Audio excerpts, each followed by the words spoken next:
বিসমিল্লাহির রহমানির রহিম। আসসালামু আলাইকুম। কেমন আছেন সবাই? আশা করি সবাই ভালো আছেন, সুস্থ আছেন। আমিও আলহামদুলিল্লাহ ভালো আছি। এমনিতেই শীতের দিন, আবার সামনে রোজা আসছে। তো আপুরা কিন্তু গুঁড়ি মসলার জন্য ইদানিং খুব বেশি নক করছিলেন। গুঁড়ি মসলা যদিও আমাদের কাছে সবসময়ই থাকে, সারা বছর জুড়েই থাকে। তারপরেও কিছু সময় থাকে আপুদের গুঁড়ি মসলার চাহিদা একটু বেশি বেড়ে যায়। তো যেহেতু নতুনভাবে অনেক গুঁড়ি মসলা প্রসেসিং করা হয়েছে, সেইজন্য আপনাদের সঙ্গে ভিডিওটা শেয়ার করছি। যেন শীত বা ঈদের রান্না বা রোজার রান্নায় আপুরা একদম শান্তিমতো এই গুঁড়ি মসলাগুলো রান্নায় ইউজ করতে পারেন। রান্নায় ব্যবহৃত মসলা বা গুঁড়ি মসলা এগুলো তো আমরা সবাই চিনি, জানি। কিন্তু আমাদের এশীয় বা বাংলাদেশীদের রান্নায় এই গুঁড়ি মসলার ব্যবহার কিভাবে আসলো, চলুন একটু ছোট্ট করে জেনে নেই। প্রাচীনকাল থেকেই রান্নায় কম বেশি মসলার প্রয়োগ ছিল। আদিম মানুষ যখন গুহার ভিতরে বসবাস করত, তখন তারা রান্নায় স্বাদ বাড়ানোর জন্য একটা সময় মাংসের ভেতরে গাছের বাকল বা ছাল এগুলো ব্যবহার করা শুরু করলো। আর সেখান থেকে সর্বপ্রথম মানবজাতিতে মসলা ব্যবহারের প্রচলন শুরু হয়। পরবর্তীতে মিশরীয় সভ্যতা থেকে ভারতীয় এবং পারস্য সভ্যতায় মসলার প্রয়োগ শুরু হয়। আর সেখানে শুধুমাত্র জিরা, ধনিয়া, জাফরান এবং হলুদের ব্যবহার রান্নায় শুরু হয়, যেগুলো দিয়ে তারা কিনা শুধুমাত্র রান্নার কাজই নয়, চিকিৎসা শাস্ত্রেও কাজে লাগাতো। এর পরবর্তী সময়ে ভারতীয় মহাদেশ মসলার জন্য সবথেকে বিখ্যাত হয়ে ওঠে। আর ভারতীয় উপমহাদেশ থেকে এশিয়া এবং মধ্যপ্রাচ্যে এই মসলার প্রয়োগটা অনেক গুণ বেড়ে যায়। পর্তুগিজরা যখন প্রথম ভারতীয় উপমহাদেশে আসে, তখনই তারা সর্বপ্রথম চিন্তা করে বাণিজ্যিকভাবে মসলা রপ্তানি বা আমদানি করে সারা বিশ্বে ছড়িয়ে দেওয়ার জন্য। আস্তে আস্তে মসলার বাজার বড় হয় এবং প্রসার অনেক দ্রুত ছড়িয়ে পড়ে। মোগলদের মাধ্যমে পারস্যের রন্ধনশৈলীতে সর্বপ্রথম মসলার সংমিশ্রণ ঘটে, যা ঢাকাই খাবারের স্থানীয় খাবারগুলোর মধ্যে অনেক বেশি বৈচিত্র্যতা আনে। আর যে মসলাগুলোর সাথে এখন বর্তমানে আমরা পরিচিত। অনেক তো শুনলাম মসলার ইতিহাস, এখন দেখেন আমাদের যে মসলা প্রসেসিং সেগুলো দেখিয়ে দিচ্ছি। আসলে যে জিনিসগুলো অথেন্টিক ভাবে তৈরি করা, খুব বিশুদ্ধ সুন্দর পরিবেশে বানানো, সেই জিনিসগুলো ভিডিওতে শেয়ার করতেও বুকের মধ্যে অনেক বেশি কনফিডেন্ট লাগে, ভালো লাগে, মনের ভিতরে অনেক বেশি প্রশান্তি কাজ করে। খুব সুন্দর একটা ন্যাচারাল পরিবেশের মধ্যে, পরিষ্কার পরিচ্ছন্ন পরিবেশের মধ্যে কিন্তু আমরা এই সমস্ত গুঁড়ি মসলা প্রসেসিং করে থাকি। আমাদের বাঙালিদের রান্নায় সবথেকে বেশি ইউজ হয় হলুদ আর মরিচের গুঁড়ি, যেটা আসলে যে ২ টা মসলা ছাড়া আমরা রান্নার কথা চিন্তাই করতে পারি না। তো সেইখানে আমরা সবসময় চাই যে আমাদের হলুদের গুঁড়ি, মরিচের গুঁড়ি বা যেকোনো গুঁড়ি মসলা যেগুলো আমরা রান্নায় ইউজ করি সেগুলো যেন সর্বোচ্চ মানের ভালো হয়। তো আমাদের এই মসলাগুলো কিন্তু মাশাআল্লাহ আলহামদুলিল্লাহ অনেক বেশি ভালো কোয়ালিটির মধ্যে পাবেন। যারা আসলে সবসময় বাজার করেন বা চেনেন, কেনেন, তারা কিন্তু আসলে এই মসলাগুলো দেখলেই বুঝবেন যে আমরা কতটুকু প্রিমিয়াম কোয়ালিটির মধ্যে এগুলো রাখার চেষ্টা করেছি। 75% থাকবে মিষ্টি মরিচ এবং 25% থাকবে ঝাল মরিচ, যেটা আমি সবসময় ক্লিয়ার করে দেই। আমি মরিচের গুঁড়ির কালারটা দেখিয়ে দিচ্ছি। তো অনেক সময় দেখাচ্ছে যে মরিচের গুঁড়ির কালার যদি সুন্দর না হয়, তাহলে কিন্তু তরকারির কালারটা একদম কালচে হয়ে যায়, ভালো লাগে না দেখতে। তো আমাদের প্রত্যেকটা হলুদ, মরিচ, ধনিয়া, জিরা আমাদের কাছে যাই পাবেন সবই একদম কালার ফ্রি, প্রিজারভেটিভ ফ্রি। আমরা কোন রকম কালার ইউজ করি না। একদম ন্যাচারাল ওয়েতে যেভাবে যে মসলার যে কালারটা আসে, আমরা কিন্তু সবসময়ই সেভাবে রাখার চেষ্টা করি।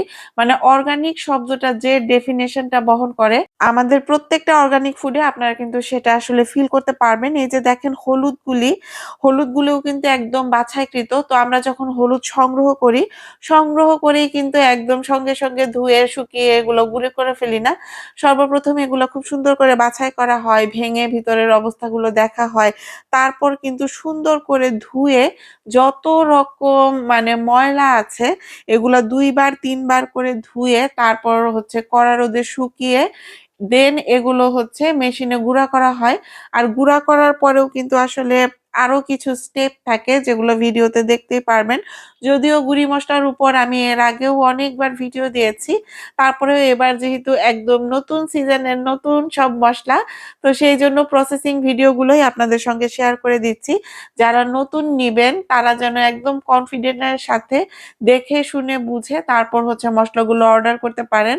আর যারা বছর জুড়ে আমাদের কাছ থেকে মসলা নিয়ে খান, তারা তো অবশ্যই আমাদের মসলার যে মানে গুণগত মান সেটা সম্পর্কে তাদের ধারণা আছে। তো দেখেন হলুদগুলো খুব সুন্দর করে ধুয়ে নেওয়া হয়েছে।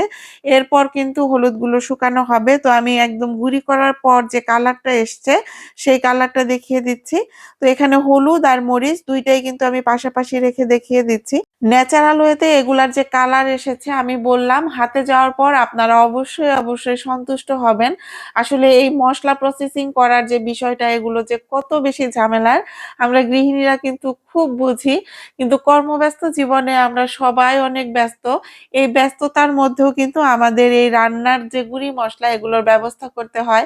অনেকেই কিন্তু ফোন দিয়ে বলেন যে আমার আম্মা আগে করে দিত, এখন দিতে পারে না। বা আগে বাড়ি থেকে করে নিয়ে আসতাম, এখন নিজের করতে হয়।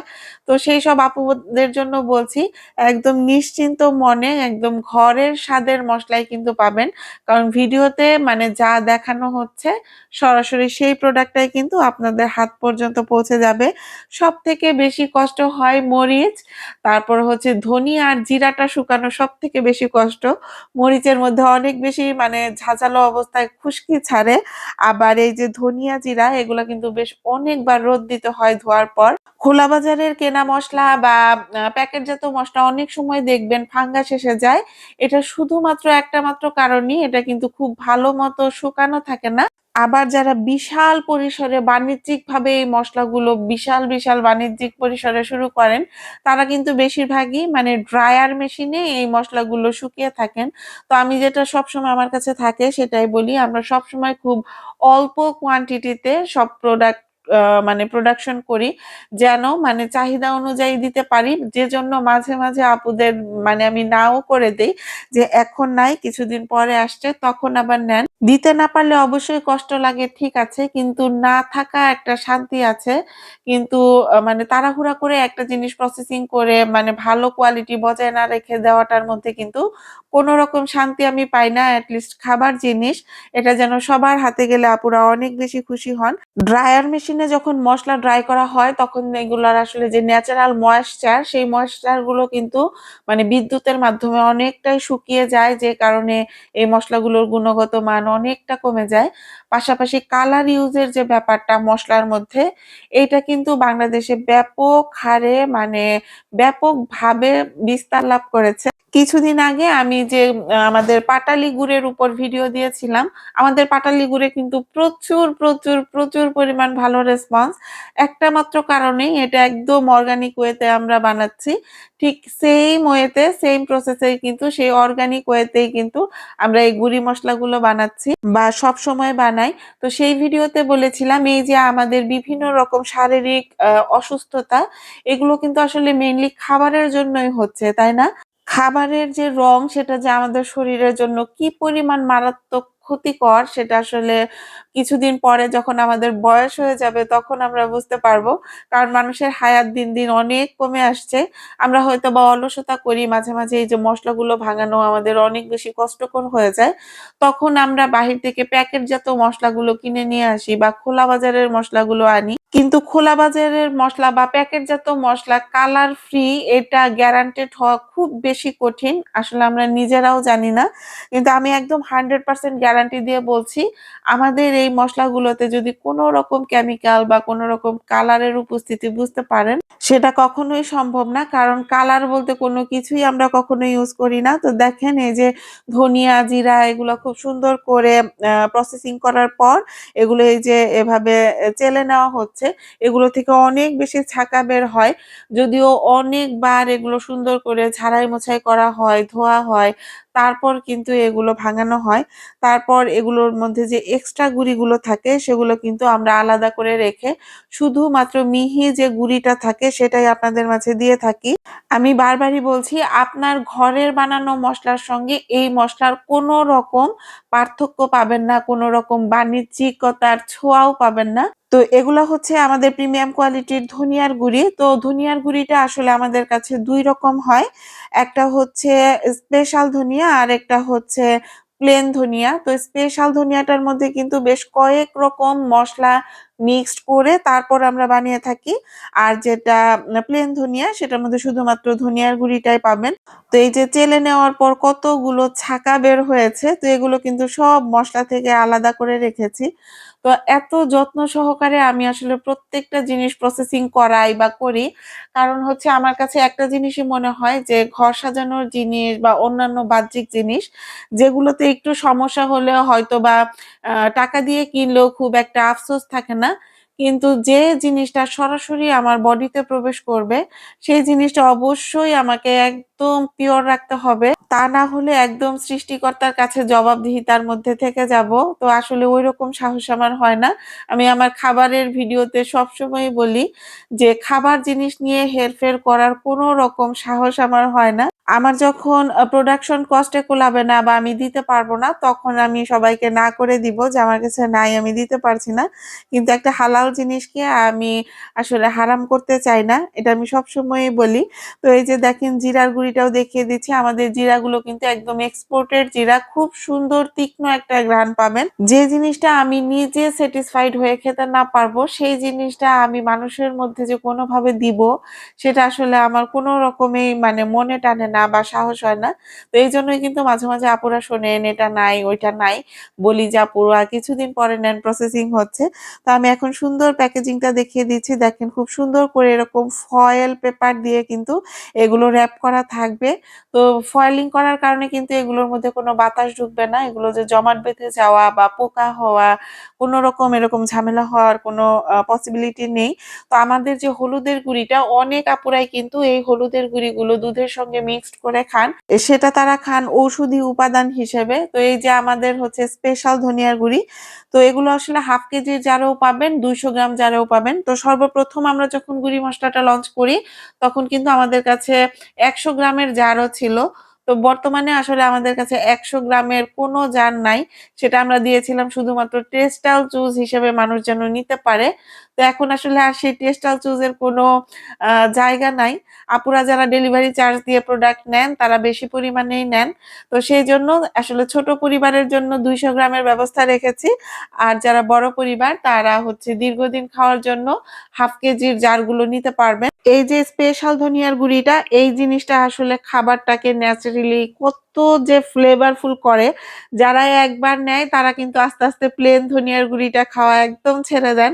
তারা এই স্পেশাল ধনিয়ার গুঁড়িটার উপর একদম ডিপেন্ডেবল হয়ে যায়। কারণ এটা সবজি, মাছ, মাংস সবকিছুতেই ইউজ করা যায়। খুব সুন্দর একটা স্মেল আসে তরকারির মধ্যে অনেক বেশি স্বাদ আর ফ্লেভারফুল হয়। তো এই যে দেখেন এগুলো হচ্ছে আমাদের সব 1/2 কেজির জার আর এগুলো হচ্ছে সব ২০০ গ্রামের জার। তো যার প্রয়োজন অনুযায়ী অর্ডার করার জন্য স্ক্রিনে দেখানো WhatsApp অথবা ইমো নাম্বারে সরাসরি আমাদের সঙ্গে যোগাযোগ করতে পারবেন। অথবা আমার পেজ লাইফ লুকস যেটার লিংক আমি ডেসক্রিপশন বক্সে দিয়ে রাখবো।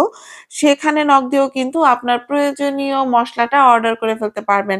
আর পুরো রোজার মাস ঈদ পর্যন্ত একদম শান্তিতে রান্না করতে পারবেন। একদম ঘরের স্বাদে রান্না করতে পারবেন। প্রাইস গুলো বলে দিচ্ছি 1/2 কেজি হলুদের প্রাইস থেকে যাচ্ছে ৳২৫০ এবং ২০০ গ্রাম হলুদের প্রাইস থেকে যাচ্ছে ৳১১০। মরিচের গুঁড়ি 1/2 কেজির প্রাইস থেকে যাচ্ছে ৳৪২০। ২০০ গ্রামের প্রাইস থেকে যাচ্ছে ৳১৭০। ধনিয়ার গুঁড়ির প্রাইস থেকে যাচ্ছে 1/2 কেজি ৳২৫০ এবং ২০০ গ্রামের প্রাইস থেকে যাচ্ছে জিরার গুঁড়ির 1/2 কেজির প্রাইস থেকে যাচ্ছে ৳৮৮০ এবং ২০০ গ্রামের প্রাইস থেকে যাচ্ছে ৳৩৭০। এছাড়াও আমাদের কাছে কিন্তু ঘি, তারপর হচ্ছে নলেন গুড়, দানাদার ছোলা বা লিকুইড ছোলা, পাটালি সব রকমই কিন্তু পেয়ে যাবেন। তো আমাদের ঘিয়ের জারগুলো দেখিয়ে দিচ্ছি।